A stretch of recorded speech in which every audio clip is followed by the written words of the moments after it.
नमस्कार, यो समाचारमा स्वागत छ। म शशि नेपाल। सुरु गरौँ अहिलेसम्मका प्रमुख समाचारबाट।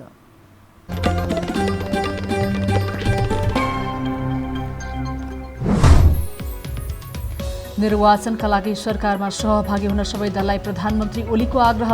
यसै वर्ष स्थानीय निर्वाचन गर्ने संकेत। निर्वाचनमा जानुलाई प्रतिगमन भन्न नमिल्ने तर्क। संसद विघटन सम्बन्धी जारी सुनवाई आइतबारसम्मका लागि स्थगित। नेकपा एकता खारेजको विवादास्पद फैसला सुनाएका न्यायाधीशलाई इजलासमा राखिएपछि अधिवक्ताले उठाए प्रश्न।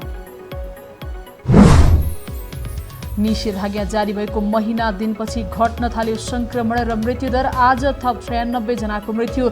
6,951 जनामा संक्रमण हुँदा 9,841 जना संक्रमित। भेरी अस्पताल बाँकेका डाक्टर र नर्सहरूमाथि भएको सांघातिक हमलाको चौतर्फी निन्दा।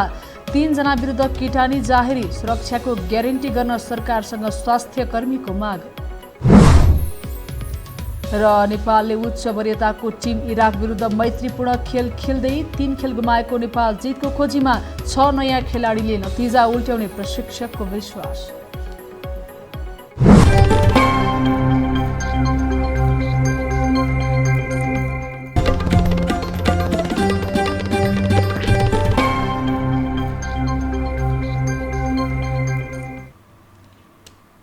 अब समाचार विस्तारमा।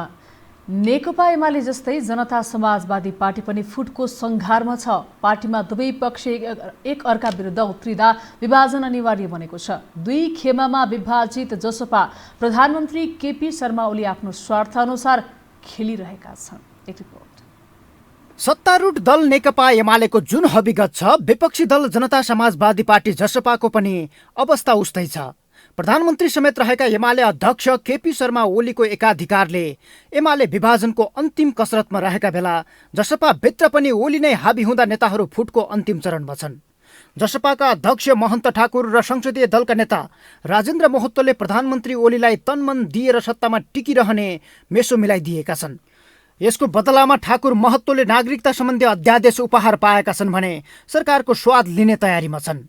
जसबाट अत्तालिएको र विपक्षी गठबन्धनमा आबद्ध भएर ओली शासन ढाल्न लागि परेको उपेन्द्र यादव र बाबुराम भट्टराई पक्षले ठाकुर महतोको कदमलाई गलत भन्दै आएको छ।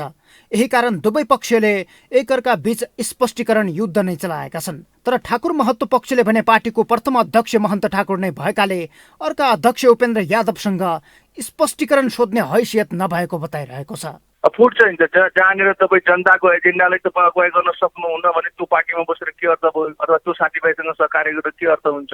उपेन्द्र यादवले चाहिँ महन्त ठाकुरलाई कारबाही गर्ने कति हैसियत छ उपेन्द्र यादवको? कहिलेदेखि राजनीति गरेको उपेन्द्र यादव के चाहिँ तपाईँको लिगेसी छ उपेन्द्र यादवको र महन्त ठाकुरको नेपाली जनतालाई थाहा छैन? मन्त्री बन्न दिएन, गृहमन्त्री बन्न पाउँछु भनेर चाहिँ कुद्दै हिँडे चाहिँ पार्टीको एजेन्डालाई खालमा राखेर केही गर्न नसक्ने 18 महिना सरकारमा बसेर एउटा सिन्का भाँच्न नसक्ने मान्छे अहिले चाहिँ मुद्दा सम्बोधन भयो भनेर चाहिँ उहाँले यस्तो उत्पात मचाएर हुन्छ? महन्त ठाकुर चाहिँ आज राजनीतिक क्षेत्रमा नेपालमा आज आउनुभएको होइन। हामी पार्टी चलाएरै आएको मान्छे हो, पार्टी चल्छ। पछिल्ला गतिविधि र 2 अध्यक्षबाट एकअर्कालाई कारबाही गर्ने विज्ञप्तिबाजीले जसपाको कुन पक्ष आधिकारिक हो भन्ने विवाद समेत बढ्न थालेको छ। पार्टीको अधिकार सम्पन्न भनेको कार्यकारिणी समिति हो, जसमा यादव पक्षको बहुमत छ, तर सांसदहरू भने ठाकुरतिरै बढी छन्। तत्कालीन राष्ट्रिय जनता पार्टी र समाजवादी पार्टीले 2077 वैशाख 10 गते एकता हुँदा जसपाको नेतृत्व कसले पाउने भन्नेमै विवाद थियो। त्यहाँ पनि प्रधानमन्त्री घुसेर समाजवादी पार्टी विभाजन गर्ने गरी अध्यादेश जारी गरेपछि उपेन्द्र यादव एकीकरण गर्न दबावमा परेका थिए। अहिले पनि 2/3 हावा फुस्किएर अल्पमतमा परेका ओलीले सत्तामा अडिन जसपाको साथ लिइरहेका छन्। यसै कारण भारत प्रस्थ भनेर चिनिँदै आएका ठाकुर महतोलाई ओलीले दिनानुदिन भारतीय दूतावास र बालुवाटारको ओहोर दोहोर लगाइरहेका छन्।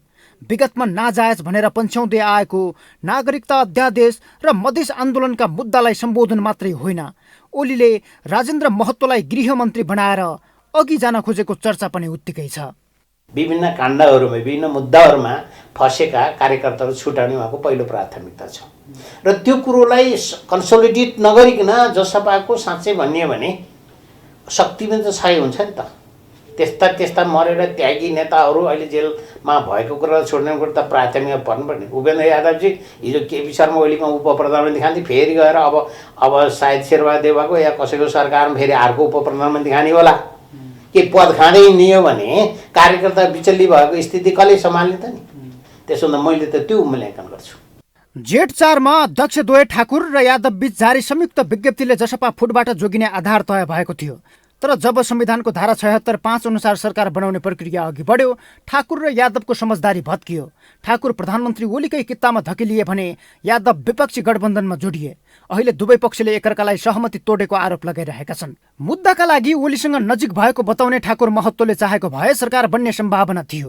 विपक्षी गठबन्धनले ठाकुरलाई नेतृत्व दिन तयार रहेका बेला आफै प्रधानमन्त्री भएर मुद्दा सम्बोधन गर्ने पर्याप्त आधार हुँदाहुँदै पनि ठाकुर राजी नभएर ओलीतिरै ढल्किनुलाई अर्थपूर्ण मानिएको छ। कतिपयले दक्षिण छिमेकीले काम गरेको दाबी समेत गर्छन्। तर स्वार्थको राजनीतिमा फँसेका दुवै पक्ष आफ्नोभन्दा अरूकै अस्तित्व जोगाउन लागि पर्दा विभाजनले प्रश्रय पाइरहेको छ। यता प्रधानमन्त्री ओली भने जसपा भित्र खेलेरै सत्ता लम्ब्याउन सफल भएका छन्। यो हो टेलिभिजनका लागि क्यामेरामा सुरज श्रेष्ठका साथमा सन्तोष बिके थापा, काठमाडौँ। दोस्रो पटक प्रतिनिधि सभा विघटन गरेर मध्यावधि चुनावको घोषणा गरेका प्रधानमन्त्री केपी शर्मा ओलीले निर्वाचनका लागि सबै दललाई सरकारमा सहभागी हुन आग्रह गरेका छन्।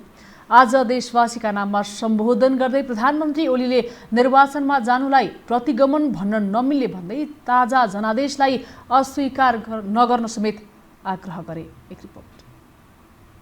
शुक्रबार राष्ट्रका नाममा सम्बोधन गर्दै प्रधानमन्त्री ओलीले प्रतिनिधि सभा पुरै अवधि चलोस् भन्नेमा आफूले कुनै कसर बाँकी नराखेको दावी गरे। साथै उनले प्रतिनिधि सभा पुरै अवधि चल्नु र सरकारले जेन तेन 5 वर्ष पूरा गर्दा मात्रै राजनैतिक स्थिरता नहुने जिकिर गरेका छन्। सम्बोधनको क्रममा ओलीले स्थानीय तहको निर्वाचन पनि यसै वर्ष हुने संकेत गरेका छन्। निर्वाचनमा जानुलाई प्रतिगमन भन्नु सारमा जनताको सार्वभौम सत्तालाई अस्वीकार गर्नु हो। नीतिहीन गठबन्धनको भर्याङ चढेर सरकारमा जान खोज्नु भनेको अराजनीतिक र झेली काम हो। जनताप्रति अविश्वास गर्नु हो। निर्वाचन निष्पक्ष र स्वच्छ हुने कुरामा मैले बारम्बार जोड दिएको छु। परिणामलाई ध्यानमा राखेर होइन, लोकतान्त्रिक प्रणाली र पद्धतिलाई ध्यानमा राखेर निर्वाचन सम्पन्न गरिनेछ। मनमा कुनै आशंका छन् भने फेरि भन्न चाहन्छु, आउनुहोस्, निर्वाचनका लागि सबै दलहरू सरकारमा सहभागी बन्नुहोस्। प्रधानमन्त्री ओलीले आगामी आर्थिक वर्ष 2078-79 मा सरकारले गर्ने कामहरूको लागि आधारभूत नीतिहरू पनि सार्वजनिक गरे। संविधान अनुसार राष्ट्रपतिले संघीय संसदको संयुक्त बैठकमा नीति तथा कार्यक्रम पेश गर्नुपर्ने भए पनि संसद विघटन गरिएपछि काम चलाउ भएको सरकारले अध्यादेश मार्फत बजेट ल्याउने तयारी गरिरहेको छ। त्यसको पूर्व सन्ध्यामा प्रधानमन्त्री ओलीले राष्ट्रका नाममा सम्बोधन गर्दै नीतिहरू सार्वजनिक गरेका हुन्। यस्तै प्रधानमन्त्री ओलीले कोरोनाको खोप लगाएकाहरूलाई सरकारले कुनै पनि हालतमा दोस्रो डोज खोप दिने दावी गरे। उनले कोरोना विरुद्ध जित हासिल गर्नका लागि खोप नै निर्णायक हुने बताएका छन्। प्रधानमन्त्री ओलीले सबै वयस्क नागरिकलाई खोप लगाएर कोरोना महामारीलाई नियन्त्रण गरी छाड्ने प्रतिबद्धता जनाएका छन्। प्रधानमन्त्री ओलीले विगत 3 वर्ष यता नेपालले विभिन्न क्षेत्रमा उल्लेख्य प्रगति हासिल गरेको, संविधान पूर्ण रूपमा कार्यान्वयनमा आएको, संघीयताले स्थायित्व प्रदान गरेको, लामो समयदेखि रिक्त संवैधानिक निकायहरूले पूर्णता पाएको, हिंसाको बाटो हिँडेको, समूह शान्ति प्रक्रियामा आउनु यस कालखण्डको महत्वपूर्ण उपलब्धिको रूपमा रहेको उल्लेख गरे। आन्दोलनको रक्षाका लागि दृढतापूर्वक उभिने सबै नेता कार्यकर्ताहरू, समर्थक, शुभचिन्तक एवं आम जनतामा धन्यवाद ज्ञापन गर्न चाहन्छु। आदरणीय दिदीबहिनी तथा दाजुभाइहरू, अनेकौं प्रतिकूलताका बीचमा पनि विगत 3 वर्षमा नेपालले उल्लेख्य प्रगति हासिल गरेको छ। संविधान कार्यान्वयन र संघीयताको सुदृढीकरण, आर्थिक वृद्धि, राजनीतिक महत्त्वका पूर्वाधारको विकास, रणनीतिक महत्त्वका पूर्वाधारको विकास, सामाजिक न्याय र सुरक्षा, राष्ट्रियताको सम्वर्धन एवं अनुशासन सुशासनका क्षेत्रमा हाम्रा योजनाबद्ध प्रयासहरूको प्रतिफल देखिन थालेको छ। सम्बोधनका क्रममा प्रधानमन्त्री ओलीले विगत 3 वर्षमा आफूले गरेका कामको फेहरिस्त प्रस्तुत गरेका थिए। संसद विघटन सम्बन्धी जारी सुनवाई आइतबारसम्मका लागि सुनवाई स्थगित भएको छ। कानुनविद गोविन्द बन्दीले इजलास गठनमा प्रश्न उठाएपछि आइतबारसम्मका लागि सुनवाई स्थगित गरिएको हो। नेपाल कम्युनिस्ट पार्टी नेकपालाई 2 टुक्रा हुने गरी फैसला गर्ने न्यायाधीश बमकुमार श्रेष्ठको सहभागितालाई लिएर बन्दीले प्रश्न उठाउनु भएको हो। प्रधान न्यायाधीश चोलेन्द्र शमशेर राणाले व्यक्तिका बारेमा प्रश्न नउठाउन अनुरोध गरे पनि अन्ततः आइतबारसम्मका लागि बहस स्थगित गरिएको हो।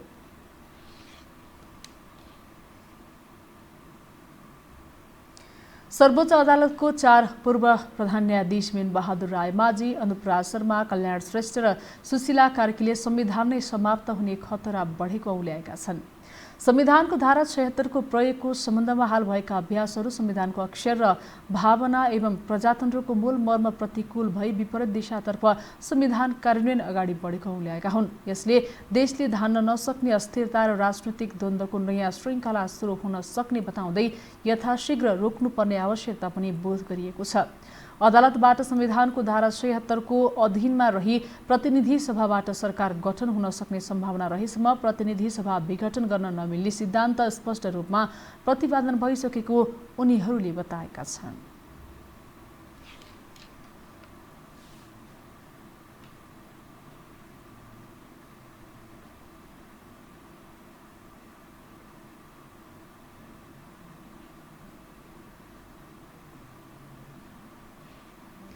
नेकपा एमाले सुदूरपश्चिम सरकारमा सहभागी मन्त्रीहरू हेरफेर गरेको छ। आन्तरिक विवाद परेको एमाले सरकारमा सहभागी मन्त्रीहरू हेरफेर गरेको हो। प्रदेश प्रमुख गंगा प्रसाद यादवले नवनियुक्त मन्त्रीहरूलाई प्रदेश प्रमुख कार्यालयमा पद तथा गोपनीयताको शपथ खुवाउनु भएको छ भने मुख्यमन्त्री त्रिलोचन भट्टले राज्य मन्त्रीलाई शपथ खुवाउनु भएको छ।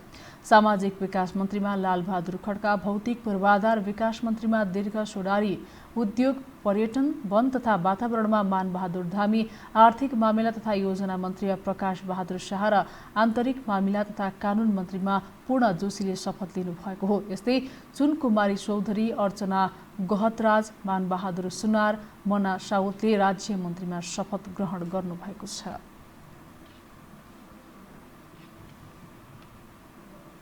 राष्ट्रिय सभाका सदस्य डाक्टर खिमलाल देवकोटाले संविधानलाई मास्ने षड्यन्त्र भइरहेको भन्दै संविधानलाई बचाउने र सही दिशामा ल्याउन आफ्नो भूमिका हुने बताउनु भएको छ। आज राष्ट्रिय सभा सदस्यको रूपमा शपथ ग्रहण गर्दै सञ्चारकर्मीमा संक्षिप्त प्रतिक्रिया दिँदै डाक्टर देवकोटाले संविधान र प्रधानमन्त्री संसदप्रति उत्तरदायी हुने भए पनि संसदलाई छलेर पटक पटक विघटन गरिएकाले संविधानलाई मास्ने र सिध्याउने खेल भएको बताउनु भयो। संविधानलाई सबै मिलेर बचाउनु पर्ने भन्दै उहाँले आफ्नो भूमिका संविधानलाई बचाउन र सही दिशामा ल्याउनका लागि हुने बताउनु भयो।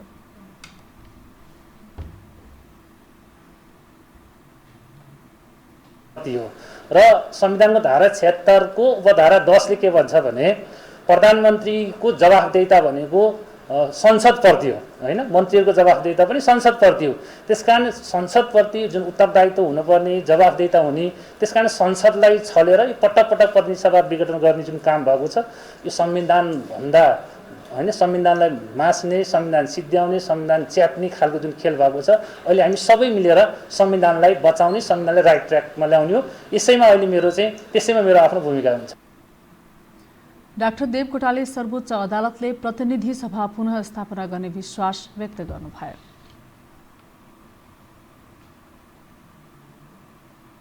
प्रतिनिधि सभा पुनर्स्थापना हुन्छ, सर्वोच्च अदालतलेबाट प्रतिनिधि सभा पुनर्स्थापना हुने हामी सबैले एउटा कामना पनि गरौँ र साँच्चै अब संविधानलाई राइट ट्र्याकमा ल्याउने हो त्यसको विकल्प पनि छैन।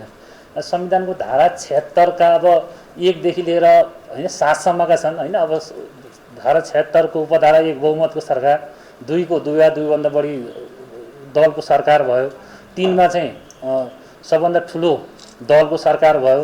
अब 76-3 को सरकारले संसदमा विश्वासको मत नलिकन हैन, विश्वासको मत नलिकन प्रतिनिधि सभा विघटन भएको अवस्था भयो। किनभने धारा 5 मा मान्य शेरबहादुर देउवाले क्लेम गरिसकेपछि त्यो अनुसारको प्रधानमन्त्री नियुक्ति गरिनु पर्थ्यो, किनभने संविधान भन्दा बाहिर गएको अवस्था यो भयो। सरकारले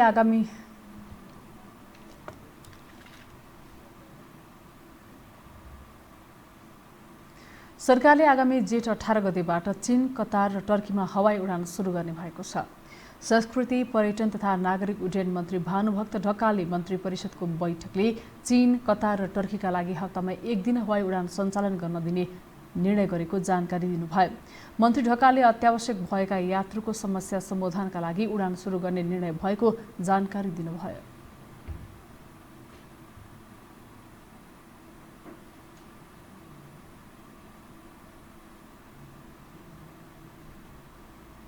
विभिन्न खालका कूटनैतिक प्रयासहरूबाट जाने र अरू अनुरोधहरूबाट कतिपय फ्लाइटहरू जाने हुँदा त्यसमा पनि अनियमितता हुने भएको हुनाले बरु थोरै देशबाट भए पनि नियमित खालका उडानहरूलाई चाहिँ हामीले गरियो भने कम्तीमा त्यसमा अनियमितताहरू नहुने कुरा, व्यक्तिहरूको बिचमा चाहिँ अलिक खुल्ला हुने कुरा र अब हप्तामा एकचोटि जान्छ भनेपछि आफ्नो सेड्युल बनाएर पनि मान्छेले चाहिँ जान सक्छ भनेर हिजोको क्याबिनेटको बैठकबाट हामीले चीन, कतार र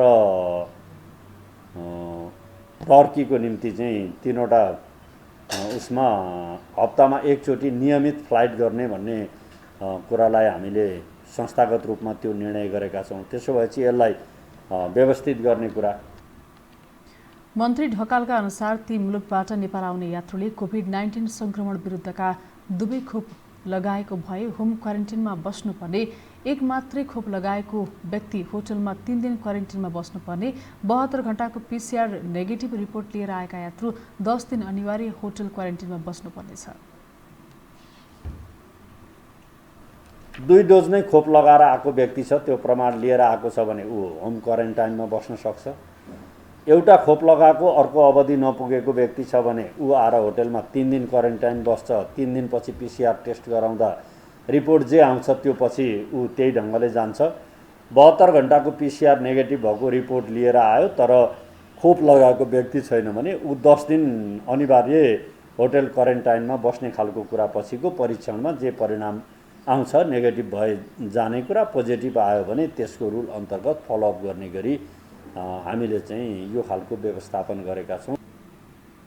सङ्कटमा परेका व्यक्तिहरू शोषणमा नपरुन् भन्ने उद्देश्यका साथ यो निर्णय गर्नु परेको स्वास्थ्य मन्त्री ढकालले बताउनुभयो। हामीसँग समाचार बाँकी नै छन्, अहिलेलाई विश्राम।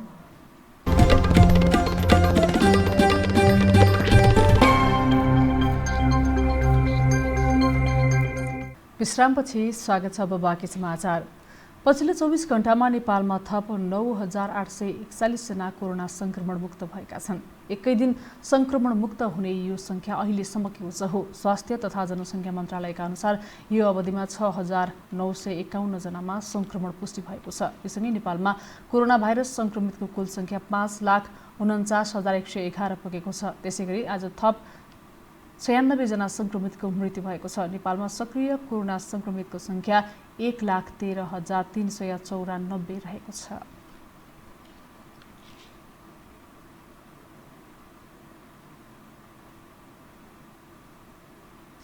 काठमाडौँ उपत्यकामा वैशाख 16 गतेदेखि जारी निषेधाज्ञामा आजबाट थप कडाई गरिएको छ। यसपटक किराना पसल, खाद्यान्न पसल, डिपार्टमेन्ट स्टोर पनि बन्द गरिएको छ भने बिहान बेलुकाको हिडडुलमा समेत रोक लगाइएको छ। साथै अत्यावश्यकीय सेवाका सवारी साधनमा समेत चेक जाँच कडा पारिएको छ। एक रिपोर्ट। आजबाट काठमाडौँ उपत्यकामा निषेधाज्ञालाई कडाई गरिएको छ। यो तेस्रो चरणको निषेधाज्ञा जारी भएसँगै अत्यावश्यकीय गाडीहरूमा पनि कडाई गरिएको छ। हामी देख्न सक्छौँ यति बेला उपत्यकामा वैशाख 16 गतेदेखि उक्त आदेश जारी गरी अत्यावश्यक बाहेकका गतिविधिमा रोक लगाइएकोमा अहिले थप कडाई गरिएको हो। यसपटक किराना पसल, खाद्यान्न तथा डिपार्टमेन्ट स्टोर पनि बन्द गरिएको छ। बिहान बेलुकाको हिडडुलमा समेत रोक लगाइएको छ। औषधि तथा अन्य अत्यावश्यक उपभोग्य वस्तु वा सेवा खरिदका लागि बाहेक कुनै पनि व्यक्ति घर बाहिर निस्किन पाउने छैन। सार्वजनिक एवं निजी सवारी साधन पनि सञ्चालन गर्न पाइने छैन। तर अत्यावश्यक खाद्य सामग्रीका पसलहरू भने बिहान 9 बजेसम्म खोल्न दिइएको छ। त्यस्तै अत्यावश्यक सेवाका बाहेक अन्य सरकारी कार्यालय, सार्वजनिक संस्था, संस्थान, बीमा लगायतका कार्यालयको सेवा स्थगन गरिएको छ। यसअघि सञ्चालनमा सहज रहेको सञ्चार माध्यमका सवारी साधनलाई समेत आजबाट भने कडाई गरिएको छ। सडकमा उल्लेख्य मात्रामा ट्राफिक प्रहरीको उपस्थिति देखिएको छ। सवारी साधनहरूको कडा रूपमा चेक जाँच भइरहेको छ भने सडक पनि ठप्प प्राय देखिएको छ। निषेधाज्ञा कडा बनाउन प्रहरीले ठाउँ ठाउँमा चेक पोइन्ट खडा गरेको छ भने अनुगमनका लागि गस्ती बढाएको छ। फलत यसअघि सहज रूपमा आवत जावत गरिरहेका धेरै सवारी साधन आज होल्डमा परेका छन्। सडकमा आजबाट मानिसहरूको उपस्थिति विगतका दिनहरूमा भन्दा कम देखिएको छ भने सवारी साधनहरू पनि कम चलेका छन्। बिहानैदेखि अत्यावश्यक काम बाहेक हिँडडुल गर्नेहरूलाई होल्डमा राखिएको छ भने अनुमति बेगर सवारी चलाउनेहरूमाथि पनि कारबाही सुरु गरिएको छ। त्यस्तै यसअघि जारी भएका सबै प्रकारका पासहरू आजबाट खारेज गरिएका छन्। आदेशको अवज्ञा गर्नेलाई कोभिड-19 सङ्कट व्यवस्थापन अध्यादेश 2078 अनुसार कारबाही गरिने स्थानीय प्रशासनले चेतावनी दिएको छ। यो अवधिमा अत्यावश्यक सामग्री बोकेका ढुवानीका सवारी साधन, बिरामी तथा कुरुवा, बढीमा 2 जना बोकेका एम्बुलेन्स, स्वास्थ्यकर्मी तथा सुरक्षाकर्मीले प्रयोग गर्ने सवारी साधन मात्रै सञ्चालन हुने काठमाडौँ जिल्ला प्रशासनले जनाएको छ। काठमाडौँ उपत्यकामा आजबाट तेस्रो चरणको निषेधाज्ञा सुरु भएको छ। यो सँगै किराना पसलहरूमा पनि कडाई गरिएको छ, बन्द गरिएको छ भने अत्यावश्यकीय सेवाका सवारी साधन सञ्चालनमा पनि कडाई गरिएको छ। चेक जाँचमा कडाई गरिएको छ भने सडकमा सुरक्षाकर्मीहरूको बाक्लो उपस्थिति देखिएको छ। त्यसै गरेर हिजोसम्म जारी भएका सम्पूर्ण पासहरू खारेज गरिएको छ भने लगभग यो अवस्था ठप्प प्राय जस्तै देखिएको छ। यो हो टेलिभिजनका लागि क्यामेरामा डिबी मगरका साथमा कुलचन्द्र विष्ट, काठमाडौँ। नेपाली काङ्ग्रेस 14औं महाधिवेशन गर्ने तर्खरमा जुट्दै गर्दा मुलुकको राष्ट्रिय राजनीति संसदीय दलदलमा फसेपछि काङ्ग्रेसको अलमलमा परेको छ। संसद विघटन र सत्ता समीकरण पेचिलो बन्दै जाँदा सरकारको नेतृत्व गर्न होमिएको काङ्ग्रेस महाधिवेशन लिगबाट च्युत भएको विश्लेषण हुने गरेको छ। एक रिपोर्ट। मुलुककै प्रमुख प्रतिपक्षी दल नेपाली काङ्ग्रेसले 2076 फागुनमा आफ्नो 14औं महाधिवेशन गरिसक्नुपर्ने थियो। तर पार्टीको दुई पक्षको रस्साकसीले महाधिवेशनको मिति सर्दै सर्दै आयो। महाधिवेशन धकेलिने स्थिति अझै जारी छ। अहिले नेपाली काङ्ग्रेसले 2078 भदौभित्र महाधिवेशन गर्ने मिति तोकेको छ। पौष 5 को संसद विघटनपछि पुनः स्थापना नयाँ सत्ता समीकरणको खेलले काङ्ग्रेसलाई महाधिवेशनको रनको हटेको थियो। अनौठो त के देखियो भने छिटो महाधिवेशन गरौं भन्दै संस्थापन पक्षलाई दबाव दिइरहेको रामचन्द्र पौडेल पक्ष नै महाधिवेशनको हतारो छाडेर सरकारको नेतृत्व गरिदिनु पर्यो भन्दै सभापति शेरबहादुर देउवालाई अनुनय गर्न थाले। त्यसपछि काङ्ग्रेसमा सबैलाई महाधिवेशन हाई सन्चो भएको हो। भदौको पहिलो हप्तामा भएन भने त महाधिवेशन त काङ्ग्रेस पार्टी त चाहिँ असंवैधानिक हुन्छ, इलिगल हुन्छ, निर्वाचन आयोगले काटिन्छ। त्यसै कारणले महाधिवेशन चाहिँ गर्नै पर्छ, होइन, गर्छन् नै। तर भदौको पहिलो हप्तामा कस्तो खालको गर्छन्? पार्टीको विधान अनुसार आगामी भदौमा महाधिवेशन हुनुपर्ने बाध्यकारी अवस्था थियो। भदौको 7 र 10 मा महाधिवेशन त तोकियो, तर त्यस अघि सक्नुपर्ने पार्टीका क्रियाशील सदस्यता वितरण भने अझै सकिएको छैन, जसले क्रियाशील सदस्यताको दबाव दिइरहेका थिए। उनीहरू आगामी सरकार यात्राको बाटोमा मोडिएपछि देउवालाई आन्तरिक तयारीका दृष्टिले फाइदा नै भएको देखिन्छ। महाधिवेशनको मुखैमा आएर यही बेला कोरोना महामारीको दोस्रो लहर र मध्यावधि चुनावको घोषणाका कारण महाधिवेशन संकटमा पर्दै गएको देखिन्छ। 6 महिना 1 वर्ष पहिलेबाट तयारी गर्न पर्छ। यति बेला समय घर्किन्छ, सुतिन्छ गर्ने होइन नि। त्यो नेताहरूको दूरदर्शिताको अभाव र समयलाई आकलन गर्न नसक्ने चुनौती जो नेताहरूको कारणले नै यो समस्या आएको। नत्र दिएको समयभित्र हामीले अधिवेशन गर्ने कार्यतालिका बनाएकोबाट यो कुनै समस्या हुन्थ्यो। त्यस कारण यो त नेताहरूको कमजोरीको कारणले भएको। काङ्ग्रेसको विधान अनुसार 14औं महाधिवेशन 2076 फागुनमा नै भइसक्नुपर्ने हो। तर विधानमा 1 वर्ष अवधि लम्ब्याउने सुविधा भएकाले विगतका नेतृत्वले चाहिँ शेरबहादुर देउवाले पनि 4 वर्षमा महाधिवेशन नगरेको आरोप खेपिरहनु परेको छ। रामचन्द्र पौडेल पक्षको बहिष्कारका बावजुद 11 पुस 2076 मा बसेको बहुमत केन्द्रीय सदस्यको बैठकले 1 वर्ष म्याद थप्यो र महाधिवेशनको मिति 2077 फागुन 7-10 लाई तोक्यो।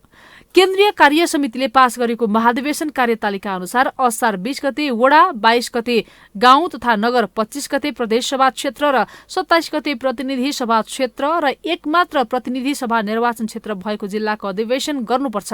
8 साउनमा प्रदेश अधिवेशन र भदौ 7 देखि 10 गतेसम्म केन्द्रीय अधिवेशन गर्ने कार्यतालिका रहेको छ। यो अधिवेशन गर्न क्रियाशील टुङ्ग्याउनु पूर्व शर्त हो। तर पार्टीको समायोजन नै टुङ्ग्याउन नसकेको काङ्ग्रेसलाई महाधिवेशनको यो मिति टार्न कोरोना भाइरसको महामारी बहाना बनेको छ। अहिले त राष्ट्रिय राजनीति पनि यदि अहिलेको राजनीति संलिएर संसद पुनर्स्थापना भयो भने पनि कांग्रेस सरकारको बागडोर सम्हाल्न व्यस्त हुनेछ। यदि संसद विघटन नै सदर भएर तोकेको मध्यावधिक निर्वाचनको बाटोमा देश गयो भने पनि महाधिवेशन भन्दा पार्टीलाई निर्वाचनमै हुम्याउनु लाभदायक हुने नेतृत्वले सोच्नेछ। त्यसो हुँदा कांग्रेसको महाधिवेशन अन्योलमा देखिन्छ। महामारीमा अथक सङ्घर्ष गरिरहेका भेरी अस्पताल बाँकेका डाक्टर र नर्सहरूमाथि बिहिबार साँझ एक समूहले साङ्घातिक हमला गरेको छ। अस्पतालमा भर्ना गरिएका कोरोना संक्रमितको मृत्यु भए पनि स्वास्थ्य कर्मीमाथि आक्रमण भएको हो। घटनाबारे अहिले छानबिन चलिरहेको छ। एक रिपोर्ट। बिहिबार करिब रातको 9 बज्दै थियो। बाहिर मुसलधारे पानी परिरहेका बेला भेरी अस्पतालभित्र चिकित्सक स्वास्थ्य कर्मीहरू कोभिड-19 का बिरामीको उपचारमा खटिरहेका थिए। त्यतिबेलै करिब 4-5 जनाको एक हुल आएर स्वास्थ्य कर्मीमाथि आक्रमण सुरु गर्यो। बिरामी पहिलेदेखि नै सिरियस हुनुहुन्थ्यो होइन। त्यसपछि उहाँले हामीले भेन्टिलेटर जोड्न लागेपछि मेरो बिरामीले किन भेन्टिलेटर जोडेको, मेरो बिरामी पहिला जस्तो हुनुहुन्थ्यो त्यस्तै ल्याइदिनु भनेर कुर्सी पङ्खा तोडेर जानुभयो। आफूमाथि हातपात र कुटपिट नै हुन थालेपछि स्वास्थ्य कर्मीको भागाभाग भयो। कोही लुक्ने ठाउँ खोज्दै क्याबिन टोयलेटमा गएर आफ्नो ज्यान जोगाए भने कोही अस्पतालको एक तला माथिबाट ज्यान जोगाउन हाम फाले।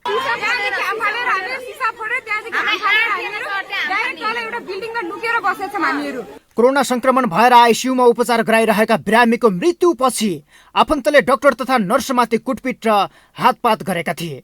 भेन्टिलेटरमा रहेका संक्रमितलाई बचाउन स्वास्थ्य कर्मीले हरसम्भव प्रयास गर्दा गर्दै मृत्यु भयो। बिरामीका आफन्तले रिस भने उपचारमा खटिएकी चिकित्सक र नर्समाथि पोखे। भेन्टिलेटर चलाउन नजानेको भन्दै नर्सको घाँटी अठ्याएर लात्तै लात्ताले हानेको उपचारमा संलग्न नर्सको भनाइ छ।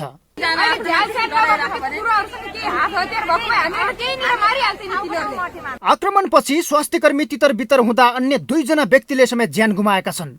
घटनापछि अस्पताल प्रशासन, सुरक्षा निकाय लगायतका सरकारवालाको आकस्मिक बैठक मध्यरातमा बसेर वास्तविकता बुझ्ने कोसिस गरेको छ। आक्रमणकारीका कारण हायल कायल बनेका स्वास्थ्य कर्मीले सुरक्षा प्रत्याभूति नहुँदासम्म काममा नफर्किने बताए पनि अस्पतालमा अन्य बिरामीको अवस्था समेत नाजुक रहेकाले उनीहरू पुनः काममा फर्किए। उपचारमा संलग्न चिकित्सक सहित 6 जना नर्समाथि आक्रमण भएको अस्पतालको भनाइ छ। पूर्व लगायत 5-6 जना त्यहाँ आए। आइसकेपछि अब आइसियूको ढोकाहरू तोडे, सिसाहरू फोडे, टोयलेटहरू तोडे र त्यो सँगसँगै त्यहाँ बसेका स्वास्थ्य कर्मीहरू 3-4 जना सिस्टरहरू जो ड्युटीमा हुनुहुन्थ्यो उहाँहरू र 1-2 जना जो डाक्टरहरू हुनुहुन्थ्यो उहाँहरूलाई चाहिँ उहाँहरूले एउटा चाहिँ आतंककारी रूपमा एउटा हुन्छ नि जुन एकदम असार साउनको आँधी उरी जस्तो थालै नदिएर एट्याक गर्न सुरु गर्नुभयो। स्वास्थ्य कर्मीमाथि आक्रमण र अस्पतालको आइसियू तोडफोड गर्ने व्यक्ति हुन् नेकपा एमाले लुम्बिनी प्रदेश कमिटिका सदस्य तथा दाङका नेता मानबहादुर रावत। जेठ 4 गते दाङको तुलसीपुर उपमहानगरपालिका वडा नम्बर 11 उरहरीका 54 वर्षीय दिल्ली बहादुर रावतलाई भेरी अस्पतालमा भर्ना गरिएको थियो। उपचारकै क्रममा रावतको बिहिबार राति 8 बजे मृत्यु भएपछि उनका भाइ मानबहादुर रावत र छोरा भरत लगायतका 4-5 जनाको समूहले यो ताण्डव मच्चाएको हो। उनीहरूमध्ये 3 जनालाई अहिले प्रहरीले नियन्त्रणमा लिएको छ। एउटा छानबिन समिति बनाएर त्यसलाई चाहिँ अगाडि बढाउन लागेको छ। प्रजीको अध्यक्षतामा संयोजकतामा 4 सदस्य अनि दोस्रो चाहिँ नि दोषीलाई कारबाही गर्ने, तेस्रोमा गएर अस्पतालमा आन्तरिक लगायत शान्ति सुरक्षाको व्यवस्थापन मिलाउने। कोभिडको दोस्रो लहरले भयावह अवस्थामा परिणत भएको भेरी अस्पतालमा विगत 10 दिनको अवधिमा 3 वटा यस्ता घटना भएका छन्। तर दोषीमाथि कारबाही गर्ने भनिए पनि प्रशासनको लापरवाहीले सबैले उन्मुक्ति पाउँदै आएका छन्। यसपटक पनि दोषीमाथि कारबाही हुनेमा चिकित्सक ढुक्क छैनन्। हेर्नुहोस्, यो 10 दिनमा 3टा इन्सिडेन्ट भयो भेरी अस्पतालमा है। 3टा इन्सिडेन्टमा एउटा इन्सिडेन्ट त कस्तो भयो भने माथिको कोभिडको बिरामी मर्यो, लोफर गुण्डाहरू ले चाहिँ तल इमर्जेन्सी विभागमा आएर त्यहाँको चिकित्सक र चाहिँ त्यहाँको पारामेडिकलाई चाहिँ पिटपाट गरे। एउटा महामारीमा चाहिँ बिमारी अस्पताल चिकित्सक भन्ने मात्र कुरा हुँदैन, सबैको आफ्नो आफ्नो दायित्व हुन्छ। मलाई पीड कहाँ छ भने हिजोको घटना भन्दा पनि जुन हामी कहाँ अहिले 180 जना बिरामी छन्, यसरी चाहिँ स्वास्थ्य कर्मीलाई तपाईँहरूले हताहत गरिदिनु भयो भने कि 170 जनाको जिम्मा कसले लिनेछ? त्यस्तो पटक 16 घण्टा बितिसक्दा पनि कुनै पनि त्यो सम्बन्धित निकायबाट चाहिँ ल तिमीले इन्साफ पायो भन्ने सान्त्वना हामीले पाएका छैनौँ। आफन्तलाई गुमाउँदा पीडा पक्कै हुन्छ, तर पीडा र आवेग मिसाएर स्वास्थ्य कर्मीमाथि गरिएको अपराध स्वीकार्य हुँदैन। स्वास्थ्य कर्मीसँग कुनै जादुको छडी छैन, छुन बित्तिकै निको भइहाल्ने। आफ्नो ज्ञान र क्षमताले भ्याएसम्म उपचार गर्ने हो। उपचार गर्ने क्रममा बिरामी निको हुन पनि सक्छ, नहुन पनि सक्छ, किनकि यो बढ्दो महामारी त्यो पनि सीमित स्रोत साधनमा काम गरिरहेका स्वास्थ्यकर्मी नै अहिले आशाका केन्द्र हुन्। अरूलाई बचाउन आफ्नो ज्यानको बाजी लगाएर महामारीमा खटिएका स्वास्थ्यकर्मीकै ज्यान लिन खोज्नु के न्यायोचित हो र? बरु यस्तो बेला चिकित्सक र स्वास्थ्यकर्मीको मनोबल बढाउने वातावरण तयार गर्नु हामी सबैको सार्वजनिक दायित्व हो। यो हो टेलिभिजनका लागि सन्तोष बिके थापा, काठमाडौँ। बाँकेको भेरी अस्पतालमा कार्यरत स्वास्थ्यकर्मीमाथि आक्रमण गरेको आरोपमा 3 जना विरुद्ध किटानी जाहेरी परेको छ। अस्पताल प्रशासनले एक विज्ञप्ति जारी गर्दै चिकित्सकमाथि आक्रमणमा संलग्न रहेको भन्दै लोकबहादुर रावत, मानबहादुर रावत र भरत रावतमाथि किटानी जाहेरी दिएको हो। अस्पताल प्रशासनले प्रहरी नियन्त्रणमा रहेका उनीहरूमाथि किटानी जाहेरी दिएको बताएको छ। आक्रमण गर्ने समूहमाथि कारबाहीका लागि कानुन प्रक्रिया अघि बढिसकेको भन्दै प्रशासनले आन्दोलनरत स्वास्थ्यकर्मीहरूलाई काममा फर्कन आह्वान समेत गरेको छ।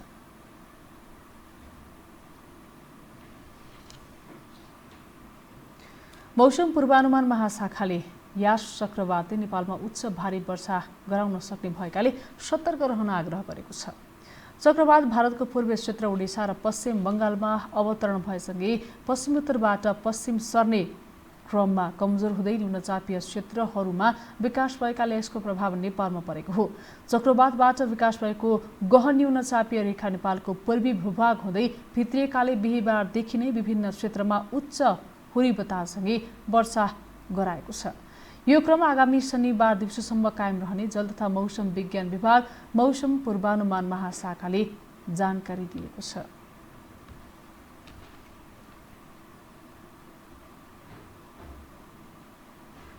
अब पालो आर्थिक समाचारको।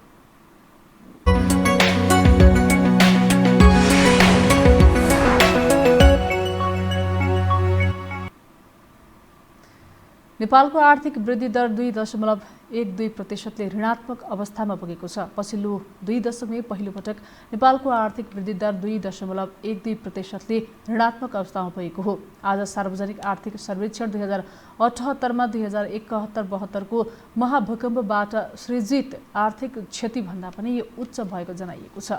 मन्त्रालयमा आयोजित कार्यक्रममा अर्थमन्त्री विष्णु पौडेलले आर्थिक सर्वेक्षण 2078 सार्वजनिक गर्दै पछिल्लो 2 दशकमै पहिलो पटक मुलुकको आर्थिक वृद्धि दर 2.12% ऋणात्मक अवस्थामा पुगेको बताउनुभयो।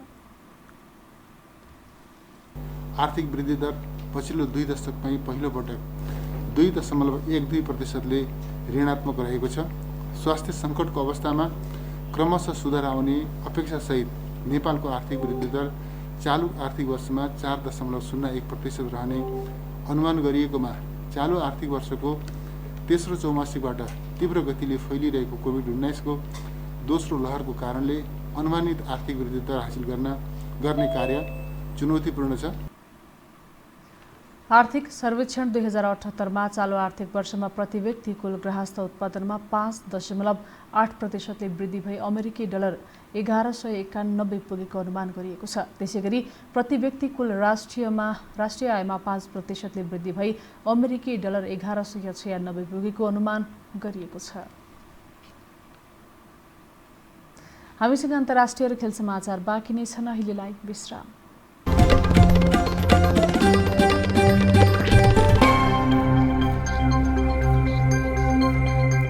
विश्रामपछि पुनः स्वागत छ। अब पालो अन्तर्राष्ट्रिय समाचारको।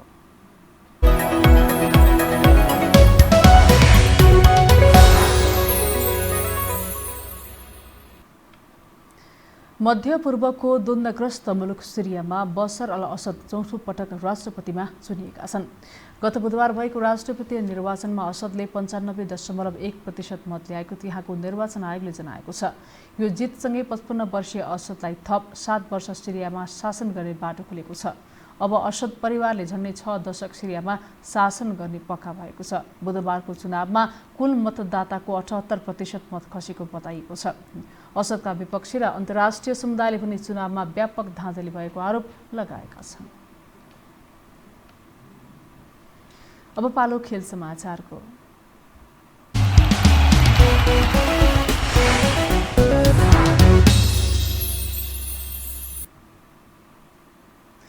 नेपालले भोलि इराक विरुद्ध मैत्रीपूर्ण खेल खेल्दैछ। नेपालले इराकको बसरास्थित अल फयर अन्तर्राष्ट्रिय मैदानमा घरेलु टिमसँग खेल्न लागेको हो। नेपाल र इराक बीचको खेल नेपाली समयअनुसार राति 10:15 बजे सुरु हुनेछ। मैत्रीपूर्ण खेलका लागि 23 खेलाडीसहित 36 सदस्यीय टोली बुधबार नै बसरा पुगिसकेका छन्। सन् 2022मा कतारमा आयोजना हुने फिफा विश्वकप तथा एसियन कप छनौट अन्तर्गत बाँकी खेलको तयारीका लागि नेपालले आफूभन्दा उच्च वरियताको टिम इराकसँग मैत्रीपूर्ण खेल खेल्न लागेको हो। खेल समाचारसँगै हामी यो समाचारको अन्त्यमा आइपुगेका छौँ। बिदा हुनु अघि प्रमुख समाचार पुनः एकपटक।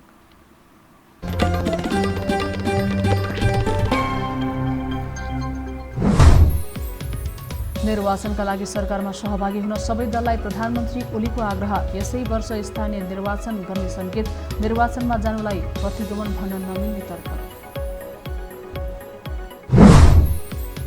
संसद विघटन सम्बन्धी जारी सुनवाई आइतबारसम्मका लागि स्थगित। नेकपा एकता खारेजको विवादास्पद फैसला सुनाएका न्यायाधीशलाई इजलासमा राखेपछि अधिवक्ताले उठाए प्रश्न। निषेधाज्ञा जारी भएको महिना दिनपछि हट्न थाल्यो संक्रमण र मृत्युदर। आज थप 96 जनाको मृत्यु। 6,951 जनामा संक्रमण हुँदा 9,841 जना संक्रमणमुक्त। फेरि अस्पतालमा डाक्टर र नर्सहरूमाथि भएको साङ्घातिक हमलाको चौतर्फी निन्दा। 3 जना विरुद्ध किटानी जाहेरी। सुरक्षाको ग्यारेन्टी गर्न सरकारसँग स्वास्थ्य कर्मीको माग। र नेपालले उच्च वरियताको टिम इराक विरुद्ध मैत्रीपूर्ण खेल खेल्दै 3 खेल गुमाएको नेपाल जितको खोजीमा 6 नयाँ खेलाडीले नतिजा उल्ट्याउने प्रशिक्षकको विश्वास।